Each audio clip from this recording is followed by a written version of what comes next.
వారు వాళ్ళ కాళ్ళ మీద నిలబడాల్సిందిగా కోరుచున్నాము. Thank you. చీమకుర్తిలో అంతర్జాతీయ క్రీడా దినోత్సవం, తెలుగు భాషా దినోత్సవం సందర్భంగా హెల్ప్ హ్యాండ్స్ స్వచ్ఛంద సంస్థ, ప్రభుత్వ హై స్కూల్, ఎన్సీసీ విద్యార్థుల ఆధ్వర్యంలో 10K వాకింగ్ నిర్వహించారు. చీమకుర్తి మెయిన్ సెంటర్ నుంచి సొంతనూతలపాడు మెయిన్ సెంటర్ వరకు 10K వాకింగ్ కార్యక్రమాన్ని నిర్వహించారు. కార్యక్రమానికి ముఖ్య అతిథిగా విద్యుత్ శాఖ ఏడీ వెంకటకృష్ణారెడ్డి, యోగా గురువు Vellampalli Rangarao, NCC AO Venkateswararao, helping hands ప్రతినిధులు పాల్గొన్నారు. దేశంలో 3వ అత్యున్నత పురస్కారాన్ని తీసుకొని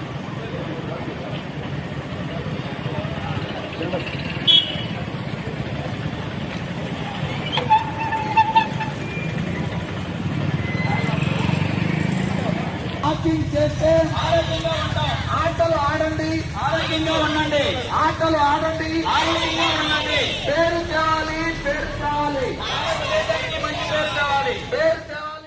మనలో ఉన్నటువంటి శక్తిని ఆదా చేసుకుంటూ ఒకరికి హెల్ప్ చేయాలనే సందర్భంలో మన చీమకుర్తి పట్టణ ఫిజియోథెరపీ హాస్పిటల్ సౌజన్యంతో ఏర్పాటు చేసినటువంటి ఈ హెల్పింగ్ హ్యాండ్స్ గ్రూప్ అందరూ ఐక్యంగా ఏర్పడి అందరూ కూడా కలిసికట్టుగా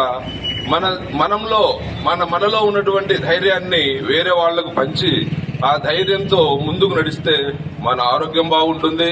అదేవిధంగా మనకు చేసేటువంటి సేవ అనేది ఎటువంటి ఖర్చు లేకుండా సేవ అనేది అందరికీ అందుతుంది. ముఖ్యంగా ఈ యొక్క హెల్పింగ్ హ్యాండ్స్ గ్రూప్ యొక్క ఉద్దేశం ఏంటంటే ఎవరైనా అనాథలు ఉన్నా కానివ్వండి, ఎవరైనా వృద్ధులు ఉన్నా కానివ్వండి, వాళ్ళకి చేయుతుగా ఉంటూ మనము అందరికీ వారి యొక్క సహాయాన్ని, అంటే మన నుంచి వచ్చే సహాయం కానివచ్చు.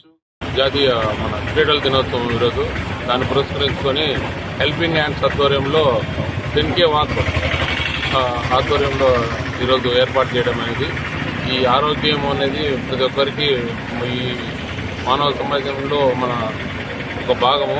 ఈ మనం ఆరోగ్యం బాగుంటేనే అన్నీ బాగుంటాయి. ఇప్పుడు ఉన్న పరిస్థితులలో ఈ మెయిన్ అలవాట్లు, ఈ ఫుడ్ అలవాట్ల వలన ఈ మన ఫాస్ట్ ఫుడ్ సెంటర్లకు అంతా అలవాటు పడినారు.